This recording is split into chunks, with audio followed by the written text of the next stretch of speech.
We are working out for the next 365 days in a row. So many of us struggle to make positive changes in their lives, and I tend to give up too. We can't stick to our goals. You see, we've done this challenge at least 10 times, reaching 200 plus days at least twice. I was hoping to get myself into breakdancing shape because I always wanted to breakdance. And failure was crushing. And sometimes when you fail a lot, you give up. And in my case, you give up on your dreams for good. I made excuses instead. But now, even if I give up, or I sleep in, or I stop, we're just going to start over again. We will become stronger. So what follows are my workouts and thoughts each day. Every day, we can decide to make good choices. So don't give up on yourself. Hello and welcome to Workout Every Day, day number 17. Unfortunately, today I wanted to go and run, but then it was raining a bunch, and you're like, well, rain shouldn't stop you. You should just go out and run. And well, I don't know if the equipment I have is able to record very well in the rain. I feel like the GoPro is waterproof, but I'm just going to double check that. Anyhow, I'm working out at home. I chose 5 different movements that I would do for about 3 sets, and I decided to eat my vegetables, as they say, guys. I said, you know what I'm going to do? I'm going to make sure that I do my stretching. I've mentioned before in like a video before, I don't know, on here on YouTube, I basically said, hey, I got to do at least 15 minutes of stretching, but I told myself I'd start small, maybe do like one muscle group at a time, but I ended up finishing the full stretch. Anyway, that's not what you're seeing. Right now, you're seeing me do the box drill, something I've done before, working on core stability and some coordination. I'm not doing it very well, and that's particularly because this floor is slidey. Now, I put this sheet under thinking it would create a bit more friction, and it's a very tiny amount, but it's still slippery. Um, Anyhow, I'm focused on keeping my core extremely braced in these positions. I'm pressing into the ground. As I'm switching and I'm rotating, I'm trying to keep my core braced and then squeeze my glutes as if I'm doing some kind of like semi-bridge. And I'm trying to replace my body parts very, very slowly. I'm not rushing through this movement.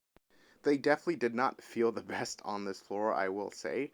I was wondering if I should go and play basketball, but basketball in the rain. We've done that before. It's just maybe I just wasn't in the mood for dribbling a slippery basketball. I don't know why. I just got choked up there. Um, yeah. After that was done, though, I decided, hey, maybe I should do some form of core exercise because the slipping and sliding around is a little frustrating. With this core exercise, I really like this one here. It's basically I reach out my arm and then opposite leg, and then I hold them in one position. I'll show you guys from a few different angles here so you can get an idea. I'm trying to keep myself braced and as stable as I can without shifting my weight too much. I know a lot of people aren't fans of traditional planks and they feel bored and they'd rather do something else. And if that's you, this is a movement that you can incorporate. I don't mind doing regular planks, but I prefer to load them up with a weight. If I can get something on my back, like a 45-pound plate or something like that, then I feel like I would be getting my bang for my buck instead of kind of waiting there for a undeterminable amount of time. And I don't even have that great of a plank. I just feel like it's very easy to lose yourself doing it for too long. Anyway, right here you can see me thinking about doing a bridge and then going, nope, nope, it's not going to happen. The floor was just too darn slippery. Anyway, for the next movement, we're working on front kickouts. So some b-boy focused things, if you guys noticed today. Some stuff I want to train for calisthenics. Basically, I'm holding this position. I really need to get used to being here, but it's tough for me because I don't have very good ankle mobility, and that is going to be a huge barrier for me unless I actually start paying attention to it. So I'm kind of trying to squat down and place my weight back and down and stretch through that front of my ankle there before I get ready to do my movement. Just a little pre-stretch. And then after that, I'm here. I'm doing some front kickouts. Now, doing them on the sheet, it's not like doing it on a sliding floor is bad. It's just the sheet plus the sliding floor is just very awkward. And I felt like I did not perform these to not even a fraction of what I could have. I was like, maybe I should just move the sheet. But I guess I took it out, so why don't I just use it, So that was kind of an epic fail. I decided, though, from this to go to some low walks.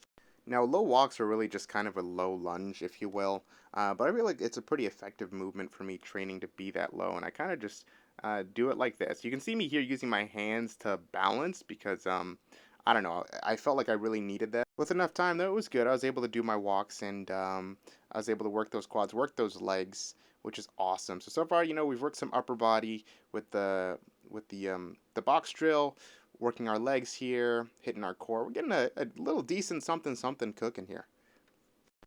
After all that, I managed to do some frog pose, and I just hold that.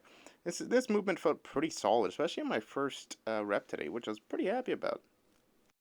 I was really hoping today to do rolls, but there's just way too much furniture around, and I was like, you know what? You know what? Nah, it's like as I was in the middle of that back roll animation there, you see me looking around the kitchen. I was like, nah, we ain't doing this. Okay, now we go to flexibility, where ideally I'm working each body part for about 2 minutes or so of flexibility if I get it in a session. But I want to take it a little bit easier on myself today. I don't know how I'm gonna react to it, so I gave myself about a minute, probably a little bit over, probably a minute and 30 seconds per whatever group I was training.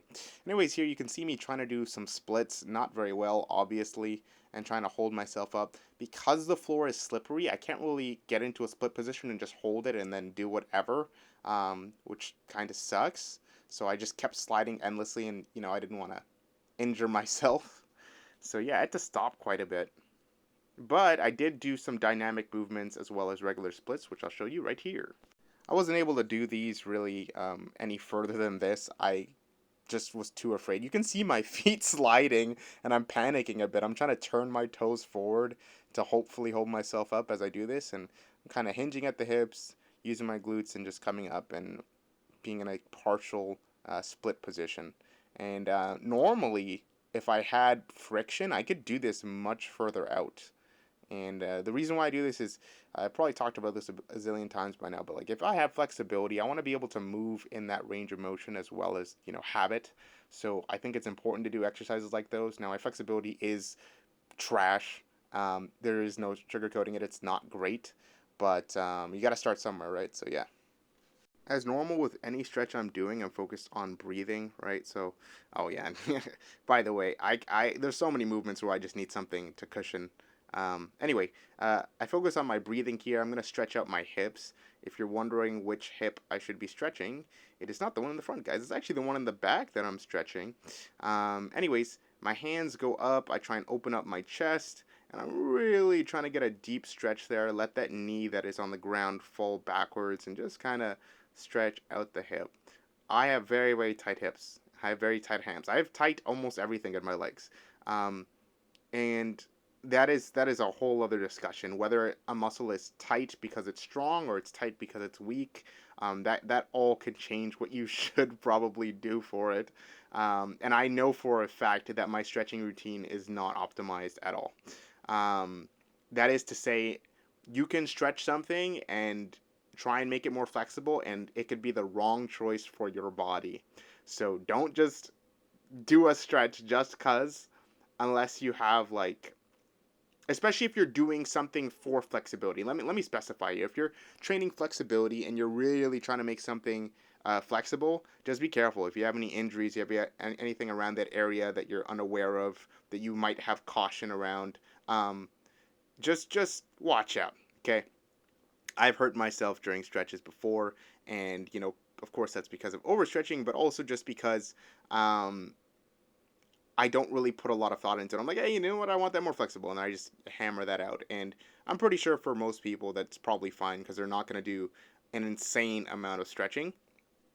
Um, or maybe they just have a very elastic body. What do I know? Okay, I'm not the stretching guru. I'm just telling you what my own personal experience has been, and it is simply that um, getting an understanding of what you're stretching and why, I think, is the safest bet instead of just YOLOing it and just going into a random stretch.